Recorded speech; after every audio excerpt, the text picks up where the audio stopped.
beetroot soup recipe from a fine country house hotel in rural England. Hurrah! So chop all the wispy bits off 2 pounds or 900 grams of raw beetroot. Don't peel it, just chop the little tails off and the little heads off, and then chop it into chunks and then pop it into a large saucepan with a sort of solid heavy bottom, like I use a pressure cooker bottom. 2 pounds, 900 grams of organic fresh beetroot. I've just chopped it roughly into about 2–2.5 centimetre or so chunks. Now we're going to pop that into the pressure cooker base. Don't forget to wash your beetroot before you start chopping it up, because otherwise it will be a bit earthy tasting. We've got 4 cloves of garlic. These are a bit tiddly, so I've done 4. They're a bit bigger, I do 3. I'm just going to squish those up with the heavy knife. I've pressed those down with the heavy knife, just a quick squish down. Sadly I haven't got my camera crew with me tonight, so I do it a bit ad hoc, and then it makes it easier to take the skin off, and then we'll just chop those up a little bit and pop them into the saucepan. All chopped up very roughly. Now I'm going to bung those in the pan. 1 large onion, peeled and chopped. Well, it will be chopped in a minute, hopefully. That's my roughly chopped large onion. Look at that gorgeous combination. We're going to now add 2 pints of water, or 1.1 litres.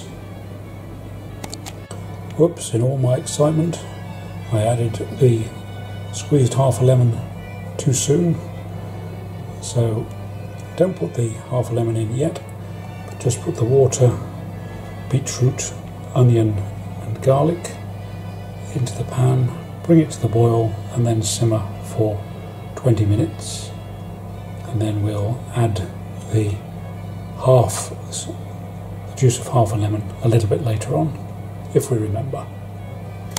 While the pan of water and beetroot etc. is coming to the boil, we'll get together our other ingredients we're going to need, which is the unrefined demerara sugar, allspice berries, the whole berries, half a lemon to take the place of the other half I put in too early in the wrong place, 2 egg yolks, it'll be a teaspoon of the allspice berries, whole allspice berries, and 1 or 2 teaspoons of the unrefined demerara sugar of your choice. There hasn't been a massacre here in the kitchen yet, it's just the beetroot juice on the chopping board. Right, the beetroot and water has now come to the boil, so we're going to turn that down to a simmer and simmer it for about 20 minutes. I've just read the recipe and found out that I need a pestle and mortar, which is this funny looking arrangement here, which I wonder what that was doing in the kitchen cupboard for all these years. So hopefully tonight might be its opportunity to shine. So we're going to pop a teaspoonful of allspice berries in there and squish them up with the old pestle and mortar. Jolly, jolly good. Hurrah! Strange, when I want to separate egg whites to make meringues, I could never seem to manage to do it very easily on camera.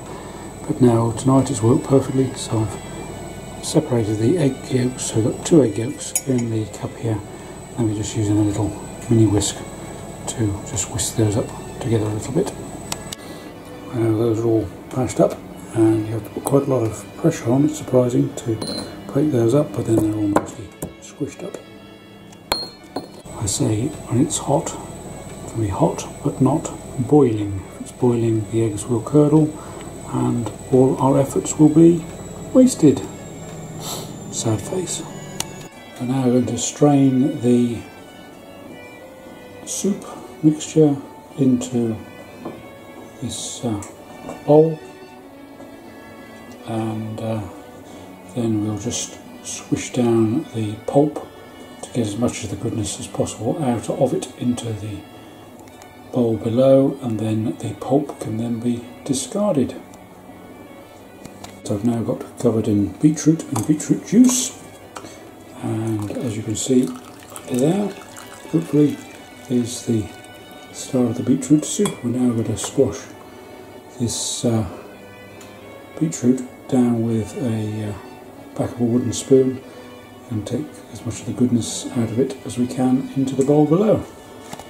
Looking at this now, I've pressed that down with a wooden spoon, but I'm not altogether convinced it's that pulpy, so maybe I should have let it simmer on a slightly higher heat to make it more pulpy.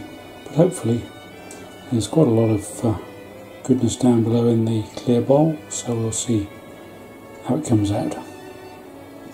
Right, I've now added 2 teaspoonfuls of the unrefined demerara sugar to our mixture, and I'm going to squeeze in the half a lemon, in fact another half a lemon into that, and pop all that back into the saucepan which I've now cleaned out, thrown away the beetroot pulp etc, and it'll go back into the saucepan, as I say. Now we can add the crushed allspice berries to our mixture. And here we are. That'll make it all, hopefully, more tasty. And then we add to that salt and pepper to our liking. And then we're going to pop that back into the saucepan in a second. Add a ladle full of soup mixture to the 2 egg yolks and whisk that together with a little hand whisk. I haven't got a proper ladle, so I've used a tablespoon. Hopefully that'll be about enough, maybe a little more. Rightly or wrongly, I added about 2 tablespoons of the soup mixture to the egg yolks, and I've given that a good whisk with a little hand whisk. Right, so that's all whisked up nicely, and we're going to now put the mixture and the whisked up eggs and the ladle full of the beetroot soup into the saucepan and heat or reheat very slowly. Don't bring it to the boil, otherwise the eggs will curdle and everything we've done tonight will be wasted, which will be sad. Right, I've added it all back into the saucepan, and I'll give it a good stir with the old wooden spoon now, and I'll gradually warm that up without bringing it to the boil, because we don't want the eggs to curdle, and hopefully that will allow the soup to thicken. As I like quite a smooth soup, I've put this through the sieve to capture the allspice berries rather than letting them go into the soup. Even with the egg yolk to thicken it, this is still a very thin, watery soup, and as the world's worst waiter, serving this to table when I was young was one of the most difficult jobs in the world, but people loved the soup, so hopefully you will. You can either serve the soup hot or chilled, so chill it in the oven, chill it in the fridge for about 4 hours, served with a swirl of yoghurt and a nice sprig of parsley to decorate.